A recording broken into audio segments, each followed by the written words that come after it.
New Zealand, meet Christopher Luxon, the aspiring influencer. Can I just say, I think Newshub's gone one step too far here. This is fine.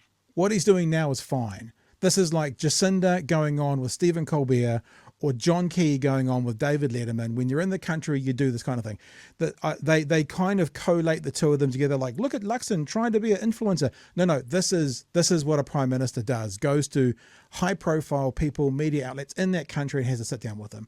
So let's not get it twisted. This is good work by a prime minister, but this is not where the story is. Newshub unfortunately chased their tail a bit at the start, painting this as a part of the story. It's not. This is Jacinda talking to Stephen Colbert.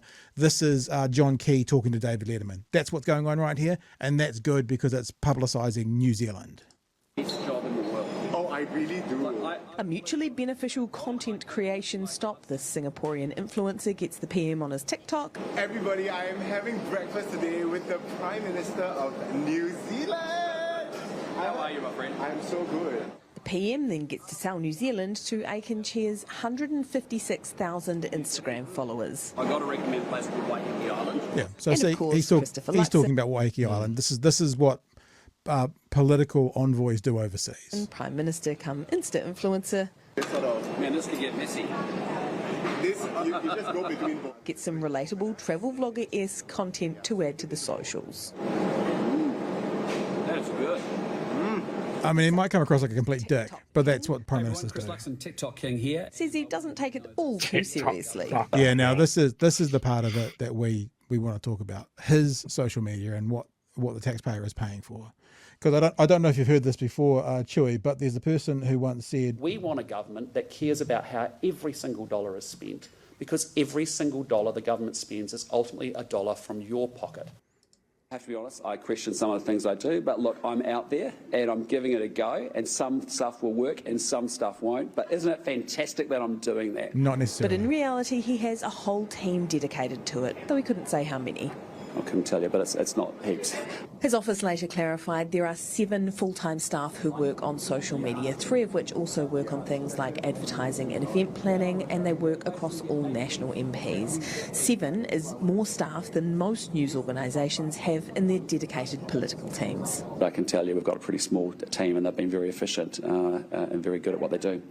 The very first thing Christopher Luxon did after being sworn in as Prime Minister was film social media content. How much of your prime ministerial time is spent on it, like at the office? Not a lot of time, I'll tell you. I spend more time preparing and thinking about the questions that Jenna Lynch asked me rather than actually thinking about how I can communicate with people across New Zealand. It's pretty intuitive and pretty natural. As the government takes aim at what they call spin doctors in the public sector, the PM couldn't say whether his own social media team was smaller than the previous administration. So that's also a point to chase here, is that these guys are making cutbacks in the public service, but they've got the world's largest social media team, some of which are being paid for out of that public sector money. Valid question. But his office did confirm some taxpayer money is used to pay for it. Do you know how much taxpayer money goes towards it? No, I don't, but I just say to you, we've got a very good social media program. It's very important. I can Turn your talk directly to goddamn New Zealand office, people, as well as talking through you guys in the media, traditional media channels as well. In a shrinking media environment, politicians are increasingly turning to their own channels, speaking directly to voters. The PM says he still sees democratic value in traditional media. It's sort of an and. You're using all the channels available to be able to get the messages out to the people. Some of those messages a bit more useful than others. There's a whole bunch of issues here. Like, I think we're right to point out the fact that they got it wrong with the whole influencer setup. You know, a prime minister traveling overseas is flying the flag for the country, and even if we dislike the man, yeah. Like John Key being on late night, and Like that was fucking cringe as fuck. I hated it, but that's what you do. You fly the flag for the country. So there's no criticism of that. The criticism that we have is of social media and how much public money is being spent on what is, by all accounts, a massive social media team. I know of New Zealand companies that are putting out products and promoting themselves overseas that have a social media team of 1 or 2, you know.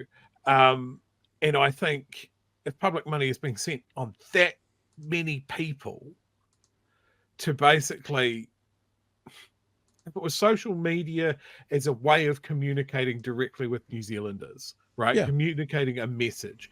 Information. What I've seen, I had a scan through through Lux's TikTok, and it fixed my back.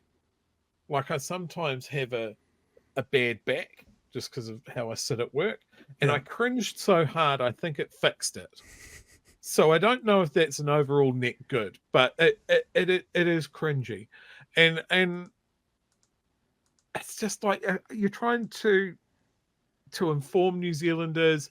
Fine, it's an alternative way of doing that, but when it's just polishing your own image, spending public money on it with just a massive social media team, and I don't know, is this just people in his PR and comms team double hatting, or is this? Well, they said three of the people. It's a whole nother team. Well, the office said there was 3 people that had some multiple roles. That means there's 7 people, 4 are dedicated to it. And I think what you're saying is what I tried to say badly. Is like, if you want to have a national party team for your attack ad, you pay them yourself. If you want to have public money paying for staff, then it's for the betterment of New Zealand, not the betterment of national. And I think I would put that across all parties. Yeah. I mean, like, if the Greens want to do attack ads with it, then they should be paying for the people doing that. If the Greens want to have a person who's more about, this is policy releases, this is information, that's fine. And it just seems incongruent to me that a person that talks about every single dollar counting and mattering, first, doesn't know how much they're spending, and second, has a team that's bigger than, I mean, I would love to have a look. Remember, this is specialist social media people, probably bigger than Air New Zealand, probably bigger than Coca-Cola in New Zealand, probably bigger than any of the television or radio stations. And it's a political party putting out political content primarily, and you were saying polishing. I was like, polishing your own head, making you look supposedly better to an audience, rather than what he was doing with that influencer, making New Zealand look better.